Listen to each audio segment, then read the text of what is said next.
Ce programme pédagogique, développé en partenariat avec l'Université de Paris 5, est destiné à donner aux praticiens l'essentiel des connaissances sur les empreintes en dentisterie. Ce programme d'une durée totale de 4h30 comprend 2 parties. Empreinte en prothèse conjointe, empreinte en prothèse adjointe. Une dizaine de praticiens de renom ont participé à la réalisation de la première partie, aujourd'hui disponible. Robert Bugugnani et Jean-Paul Gian ont coordonné ce programme.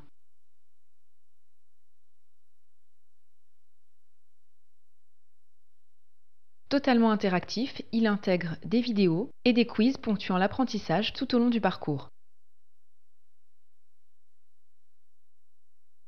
Ce programme de 2h30 sur l'empreinte en prothèse conjointe, destiné aux chirurgiens dentistes, aux étudiants de fin de cycle et aux assistants dentaires, est divisé en 3 parties. Partie fondamentale sur les conditionnels de l'empreinte, à savoir l'évaluation et la gestion parodontale, la protection de l'attache épithéliale, la préparation des tissus durs, le choix de la technique d'éviction, le choix de la technique d'empreinte, le choix du matériau à empreinte, le choix du porte-empreinte, la temporisation, un traitement rapide et adapté. Puis, une deuxième partie axée sur la clinique qui présente 18 cas cliniques permettant de balayer diverses techniques de préparation, d'éviction gingivale, de choix de porte-empreinte, de choix de matériaux, de choix de techniques d'empreinte telles que l'empreinte monophase, le double mélange, empreinte rebasée ou wash technique, empreinte aux hydrocolloïdes réversibles, aux alginates de classe A, ainsi que l'empreinte en occlusion. La fin de cette partie clinique s'achève sur le traitement au laboratoire. Enfin, la troisième et dernière partie traite du futur de l'empreinte et des procédés de capture numérique étant déjà acquis si ce n'est généralisé, et de l'empreinte optique qui va bouleverser l'empreinte. Voici quelques extraits.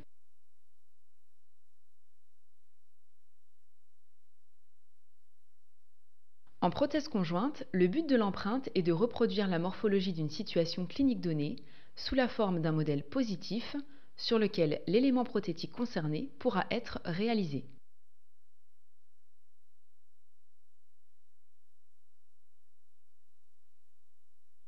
De la qualité de l'empreinte va dépendre étroitement la valeur de l'élément prothétique, c'est-à-dire essentiellement le joint cervical, l'adaptation organique, le comportement parodontal et globalement la pérennité de la construction.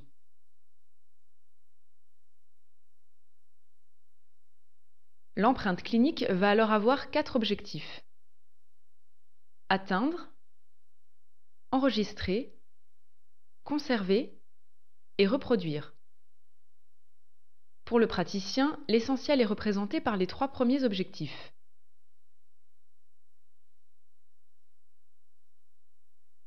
Atteindre, c'est pouvoir accéder pour le matériau à empreinte non seulement aux limites cervicales et particulièrement lorsqu'elles sont situées sous-gingivalement,